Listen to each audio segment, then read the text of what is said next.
Hi, my name is James Barber, and last year I was part of a team working on the Green Party's internet videos for the 2008 campaign. The Green Party YouTube page was the most frequently visited political page within New Zealand during the election. Now, one of the main reasons why the YouTube page was so popular was the fact that we were able to get a constant stream of new and interesting videos onto it.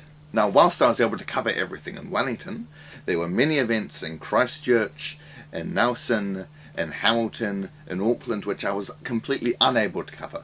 What I'm trying to provide here is not so much a lecture, but a tutorial on A, how to cover the events using films, B, how to edit the films once you've shot, and C, how to promote the videos once you've put them on the internet. Families on low wages here have to compete with the wealthiest commodity traders and speculators of much larger countries to afford a product grown just down the road. Now with sound, there's some very simple ways to solve this problem. Now all video cameras come with built-in mics. Now these mics capture everything, including the background sound, including the speaker, including the sound of the camera itself. But this problem can be overcome. For example, if the speaker is properly mic'd, and if the speaker's voice is loud enough, they can easily be heard over the top of everything else. But really the best solution is just to make sure that you can get a good mic. If you can manage to get hold of a mic, the most important thing is to make sure that you check it first. For example, during the 2008 AGM, the mics weren't properly checked because we did not have time. And so that resulted in crackly audio for the main camera. It was only due to the fact that I brought in my own clip-on mic that we actually managed to get decent sound for footage.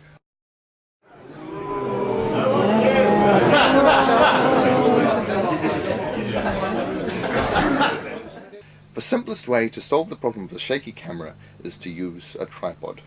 Now, tripods can be expensive. I myself bought a new one, and so my old slightly crotchety one I don't need anymore, and so I'll be perfectly willing to send that by post to anybody elsewhere in the country who could use it. So I'll put my email address down here now. Great.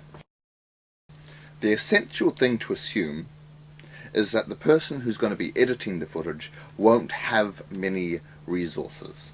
If you do presume too much about the editor's capabilities, one can have problems where, for example, people assuming the editor can just flip it during the editing process will turn the camera literally on its side to film a speaker.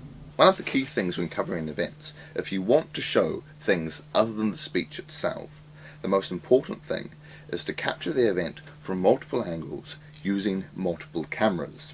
This means that everything can be captured, all the action can be taken simultaneously. And so there's no need to tediously go through the same step again and again and again.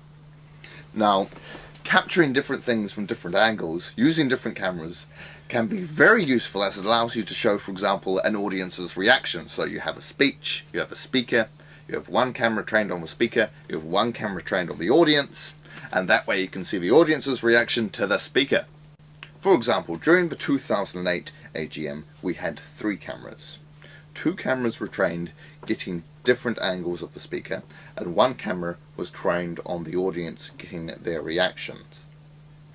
Now, quite often you will want to cut things out of the speech in order to make it shorter. And so the best way to do this is to get a shot of the speaker from multiple angles. That way you can cut to a different shot for a different part of the speech, and it will flow naturally. A problem which will occur if you don't have multiple angles during a speech, what will happen are jump cuts if you want to cut anything else. During an instant moment, the figure will jump from here to here, and so during a speech this is extraordinarily disruptive.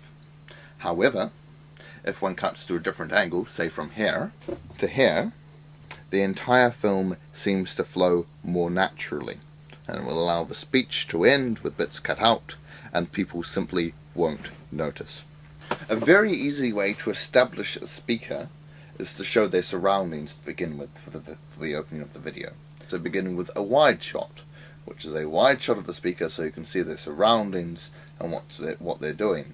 Then they move in to a closer shot, and so you can see the speaker in more detail and know what they're doing, except you also know where they are and their surroundings.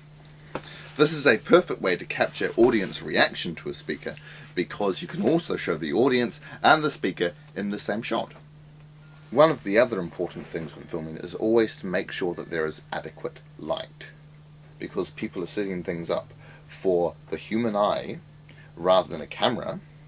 They will have light behind the speaker, because speakers look nice with silhouettes and pretty lights going around everywhere, but this can often get in the way of a camera and be very irritating for anybody trying to watch it on film.